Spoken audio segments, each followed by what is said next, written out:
Seejeanty, we're back at it again. These plastic bags, you buy them for 5 good, you tear into them, you drink the contents. And what happens too often with Haitians is that they drink them and they toss them right into the street. And that's a problem. That's a tremendous problem. It gets into the waterways, it gets to the canals, it blocks, it's a nuisance, it makes things just look terrible, right? And up until now, there hasn't been much of a response, right? There hasn't been much we can do with these except throw them away. Things are changing because we have a company that I have the fantastic pleasure to introduce called ArrisDesrosiers, right? And I know the co-founders around here, we're gonna get them to say it right, excuse my American accent. And what they're doing is bags, right? They're turning this into this, right? And we're talking full on bags that can handle laptops, they can handle textbooks, they're high quality material, and guess what? 100% handmade in Haiti by Haitian tailors, right? From start to finish, using this nuisance to make jobs, right? And to create a new path forward for Haiti, right? And phenomenally, we have one of the co-founders here, Obed Harris, the first part of the ArrisDesrosiers, right? And thank you so much for allowing us to come out here and highlight the incredible work you're doing. Oh, thank you for being here, Chris, and we also like the fact that you're here to show the world the the major work that we're doing. Oh man, it is incredibly important. Now you guys have been here 3 years. By the way, when I say here, we're in Carrefour. Carrefour that's been really neglected. It's one of the spots we were thinking to do business. They're thinking about Delma. They're thinking of Pétionville, but Carrefour sorely needs what you're doing right now. So again, we're in Carrefour. For sure. Yeah, well, how many employees? We have 54 employees. Wow. 54 employees, including me and my partner, James DeRosier. So here, we are just creating treasure out of trash. Yeah, that's what it is. Mission of the company. Yeah, and so I mean, what's the company mission? And what drives? Well, we're driving by the necessity of huge, acting for the environment right now. Because in Haiti, you might not know it if you haven't been to Haiti, but we have like a disaster in the environment. Yes. So trash everywhere, and then that causes all the trouble we got for the tropical rain, and then everything is bad actually environmentally. So we actually kind of acting in this field of recycling just to answer to that problem, which is the environmental problem. And you're doing it sustainably, right? Because you're taking this and you're doing it. That's it. You're providing jobs, and that's it. So we actually kind of having like 3 parts actually for for mission. So protecting the environment. And creating jobs, and then creating treasure. So bunch of backpacks we have in Haiti, they come from other countries. So which actually is waste, because money goes from Haiti to other countries, which is actually a waste for Haitian people. So the money right now actually with this kind of company here stays in Haiti and serve the people in the country. I totally agree. That's it. And one of the things we're doing today is we're here at their workshop, and we're going to take you from point A to point Z, from this thing here until it becomes this masterpiece of product here, right? So let's go. So right here is the very first step of the chain, right? We have this one, the very same one I drunk, right? And this comes in to the workshop, and a good amount of these are straight from the street, right? They have a collection team that goes out. They have partnerships, different milestones. Even some of the people who are selling are starting to collect them and give back, and so they have many different sources. And additionally, too, they have a partnership with the actual maker of these, and they get the rejects directly shipped over here to be worked on, right? So again, a totally comprehensive sourcing system to maximize the total amount of these plastic bags that are coming into the workshop to be worked on, right?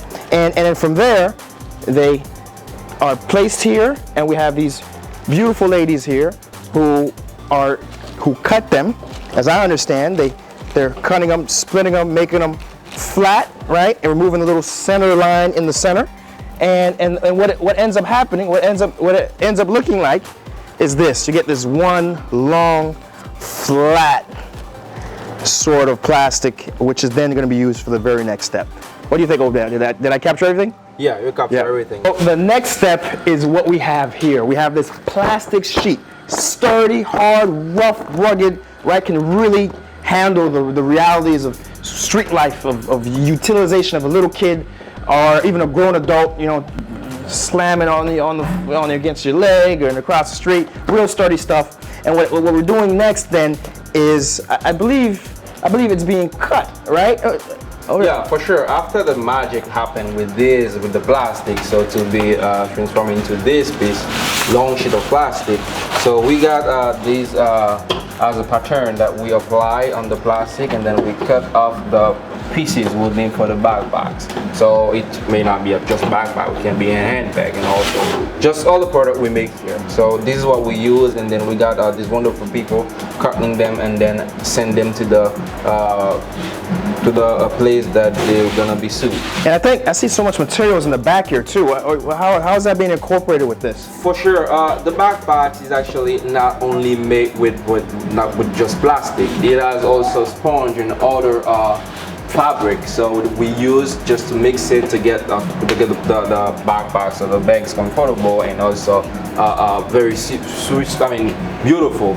As you can see, we got different colors. We got this is orange, this is red, this is blue, so we can mix them and merge them together to get a full, pretty bags that anybody can use. So Awesome. Which means also we have bags for girls, for boys, kids, young men and women. Wow. Yeah, that's it. And again, and this is where it starts. This is the pattern cutting. That's it. Fantastic. That's awesome. So here we are. We are in front of the last step of the process.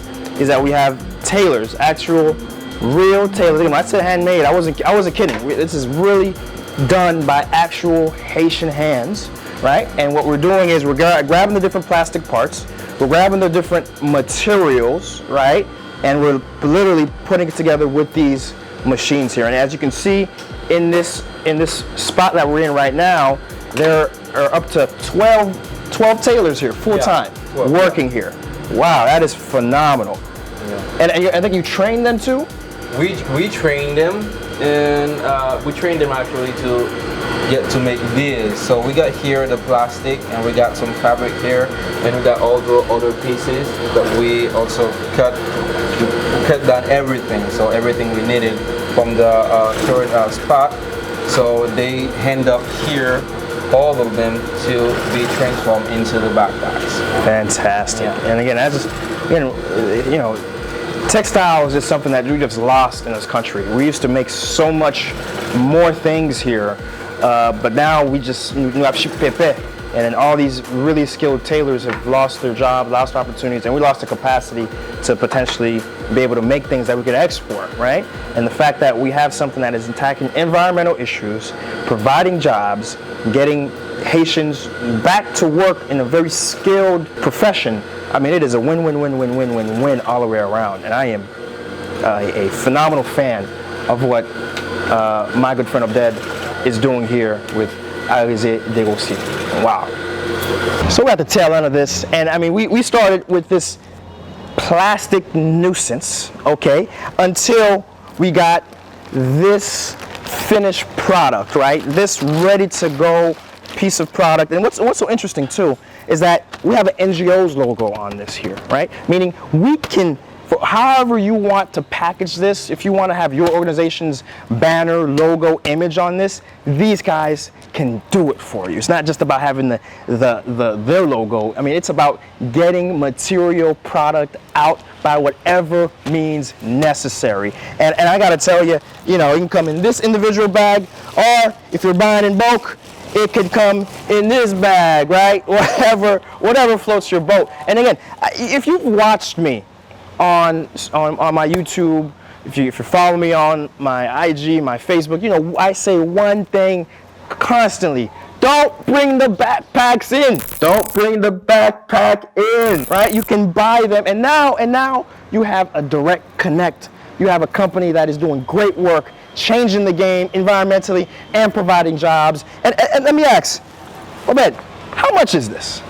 So for this product, it's for $17, but we also have say PI. We got products from $10 to $20, depending on the design. Wow, there's no excuse, guys. We're talking $10 to $20. How many per month can you produce? Per month we can go up to 5,000. 5,000. They can produce 5,000 bags, and who knows? Continual orders, they can probably grow and invest and do even more, and so over a year maybe give into 10,000, 20,000, and keep growing, right? So again, I am, you know, this is just I'm at a loss in terms of the quality, seeing what you guys are doing, and I think, you know, producing something like this, there's other parts that are sort of, you know, put to the side, because even when you were cutting, there was other parts that you weren't using, right? So tell me, what do you do? What do you guys do with the leftovers? So with the leftover, we use them in other products. Okay. So we have this product that we're actually experiencing, which is a brick that we're gonna use for the wood in Haiti. Experimenting, so huh? It's made out of plastic with sand, so no cement. So we just use the plastic and the sand to get this. So we are actually experiencing this. Wow. So it will be probably on the market next year. Wow. Yeah. So you guys understand, this is a zero waste facility. What does that mean? We're taking these plastics and we're making these. Now, we don't use every ounce of this, right? So what we don't use, we put them into this, we mix them with sand, right? And we make bricks that are gonna be laid throughout the country in construction projects, solid pieces of material.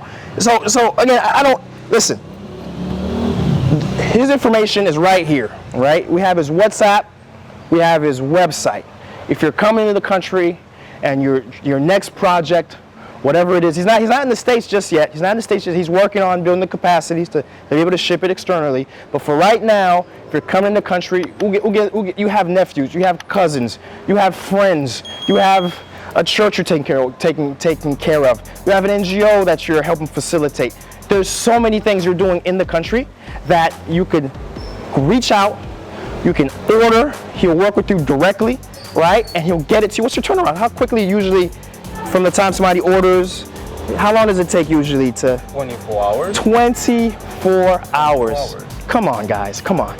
So, listen, this is the kind of episode I was so happy to be able to do. Odette, thank you for being able to get me out here. I appreciate it, my brother. Thank you. And again, listen, check him out. His information is going to be in the description. All right? And listen, until we're back at it again, we'll be back at it again.